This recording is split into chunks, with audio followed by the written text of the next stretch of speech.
Day breaks in the vibrant economy of India. The hustle and bustle of daily life begins. Markets come alive early in the day, bursting with frenzied activity. While around them, commuters are scurrying to get to work. The traffic is a mess. But through all the mayhem, this age-old civilization, with its many challenges, is emerging as an economic force to contend with.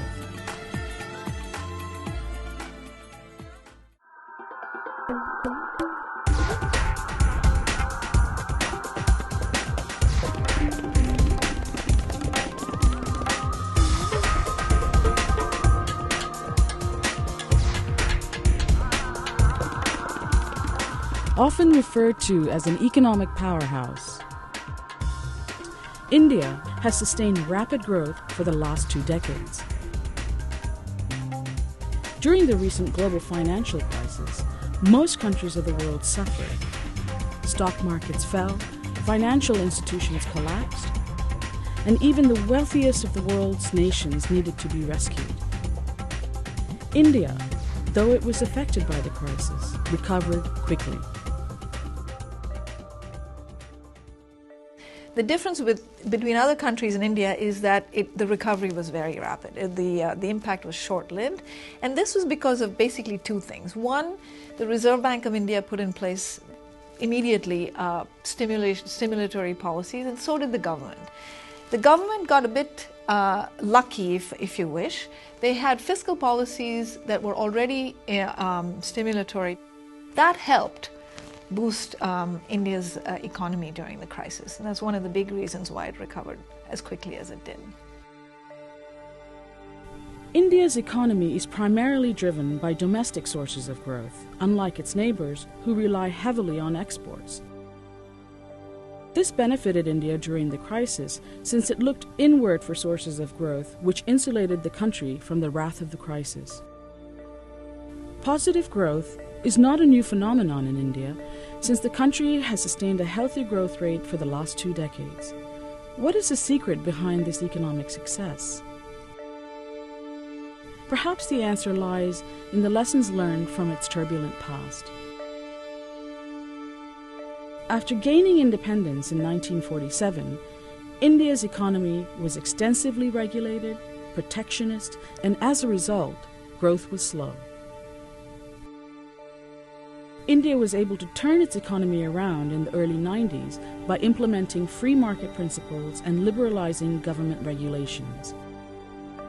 The dawn of the new century brought with it a decade of accelerated and sustained growth.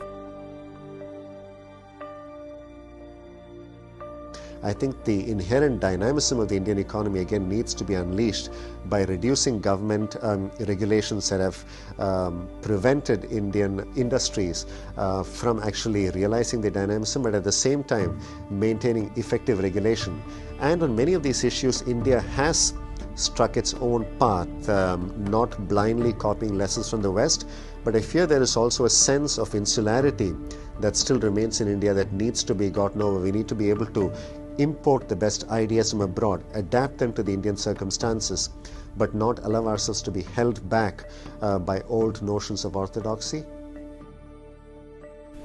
Today, India's economy is as diverse as the people that live in it. There are a number of occupations ranging from traditional village farming to modern industries. Though still famous for its booming film industry, India has reached star status in other areas too, such as the high-tech industry and the service industry. India has followed a very different path of development relative to most other economies. The traditional path of development is where you go from being an agriculture-led economy to being heavy in terms of industry and then move into services. Now, India skipped that middle stage altogether and went straight from agriculture, and in fact agriculture is still very important for the economy, but services have become more important. Now, this is not necessarily a good thing. In large part, why this happened is because there were certain restraints in the Indian economy. So large industries in particular are subject to a lot of difficulties in terms of the operating environment. So almost by default, the services sector had to take on the burden of growth, and the services sector, which is much less tightly controlled in terms of labor market regulations or other government regulations, had the space to expand. With so much emphasis being placed on the service sector, won't the growth in the other sectors be affected? Recently, there has been an urgent call by policymakers to rebalance global growth. But what does this rebalancing mean in the Indian context? India is quite contrarian to other emerging economies in the sense that our drivers of growth have been largely domestic. Exports, for example, constitute only 15% of our GDP. So in terms of rebalancing, actually we should be going in the other direction, increasing our external sector, increasing our exports, for example, even as we continue to emphasize domestic drivers, that is, private consumption and investment.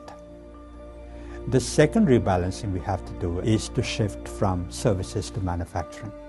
As much as we continue to emphasize services, we need to place greater emphasis on the manufacturing sector for both creating jobs as well as reaching double-digit rates of growth.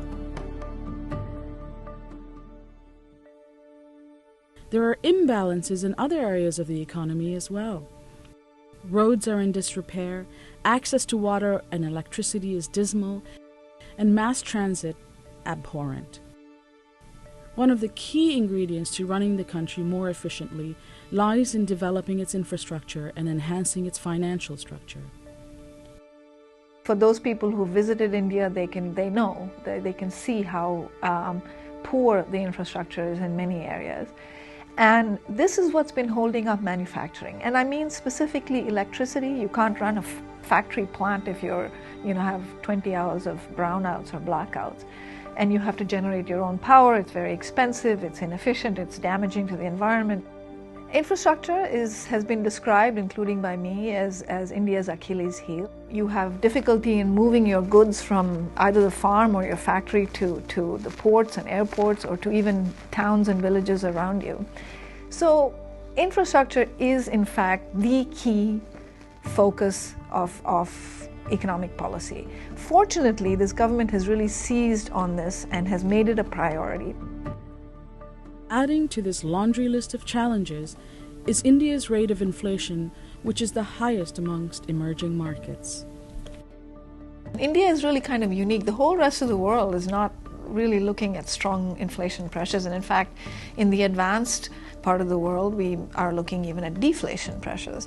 So what's going on in India then that's making inflation a problem? Two things. One, the cyclical recovery. This is a chronically supply-constrained economy. We have had for a long time stronger demand than supply, and supply typically takes longer to put in place. So we've had this chronic sort of excess demand situation. So in the course of the cycle, in a supply-constrained economy, price pressures tend to be exaggerated.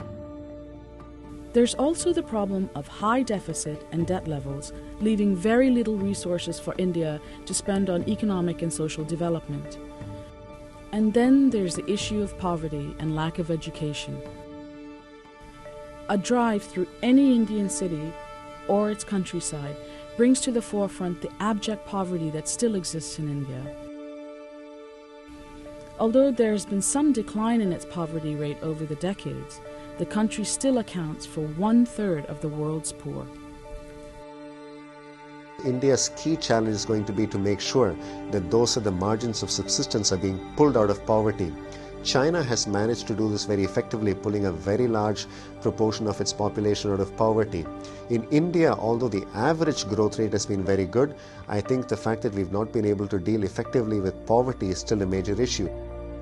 Still a very large number, 400 million or so people. So the gaps are actually widening, and that to my mind is a bigger concern than poverty per se, because if you look at the poverty numbers, they seem to be improving. Despite all of its challenges, there's a sense of optimism that resonates through India. A driving force behind its dynamic economy is the growing number of youth entering its labor force. There are 700 million Indians that are under the age of 35. The demographics are in India by far one of the most positive influences right now and also going forward. India will have the youngest population up to the year 2050, the largest working age population. In economic terms, that means a population between the ages of 15 and 64, and we will be in India the largest working age population of all countries, of any country in the world. It's no secret that India, moving into the 21st century, will assume a greater role globally. This is reflected in the country's evolving role in the G20. I think India needs to play a much more public role in terms of leading the debates on these issues rather than playing just a background role, because I think the intellectual firepower that India can bring to these debates is very, very high, and we need to have more of a public role as well in terms of influencing and shaping these debates. As its economic power increases, it will begin to play a more and more important role, and I think you're already starting to see that. India is chairing some of the subcommittees in the G20 process. Truthfully, the demographics and the growth in GDP, it makes it inevitable that power will shift more and more, and I think India is very well placed to grab that power and to make it itself an influential power in the world. In the past 20 years, India has experienced extraordinary growth. The country's resilience and its people's pride and determination brings with it a promise of a brighter future.